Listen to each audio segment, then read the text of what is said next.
రాష్ట్రంలో petrol diesel ఇబ్బంది అయిపోతుంది, దానికి చంద్రబాబు నాయుడు గారే కారణమని మతి లేని మాటలు మాట్లాడుతున్న వైసీపీ నాయకులకి, ముఖ్యంగా ఈరోజు పలాసలో చాలా హైడ్రామా చేస్తున్న మాజీ పశువుల మంత్రి గారికి సమాధానం చెప్తామని పెట్రోల్ బంక్ వచ్చామండి.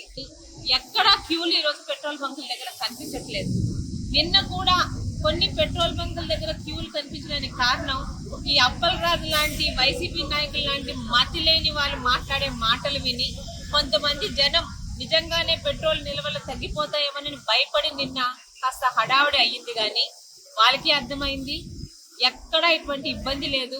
ముఖ్యంగా ఈరోజు ఒక పెట్రోల్ డీలర్గా, పెట్రోల్ బంక్ ఓనర్గా కూడా కొన్ని విషయాలు ప్రజలకు అర్థం అవ్వాలి. ఏదైనా ఒక పెట్రోల్ బంకులో పెట్రోల్ లేదంటే అర్థం ఒకటి, వాళ్ళకి రావాల్సిన లోడు రాలేదని, వీళ్ళు డబ్బులు సకాలంలో కట్టకపోతే లోడు రాదు. రెండు, వీళ్ళ బంక్కి లోడు తీసుకొచ్చిన వెహికల్స్ ఎక్కడైనా పెట్రోల్ బంక్ ఎక్కడైనా ట్రాఫిక్ జామ్ లో ఇరుక్కున్నా లోడు రాదు. చాలా కారణాలు ఉంటాయండి పెట్రోల్ బంక్ లో స్టాక్ లేదనడానికి.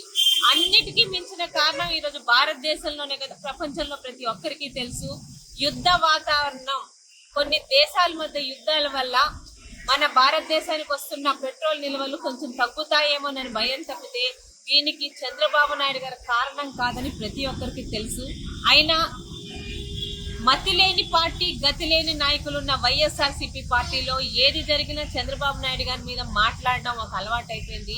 అప్పలరాజు గారికి ఒకటే ప్రశ్న, ఈ రోజు పెట్రోల్ బంక్ కి మీరు మీ వెనకాల వంది మాగదులు వెళ్ళి హడావుడి చేశారు కదా, మీ బండిలో పెట్రోల్ కొట్టించుకొని అక్కడికి వెళ్ళారా లేకపోతే నడుచుకొని వెళ్ళారా? మీ విజ్ఞతకే వదిలివేసేస్తున్నాను. ఇట్లు మీ సోదరి పలాస శాసనసభ్యురాలు గౌతు శిరీష.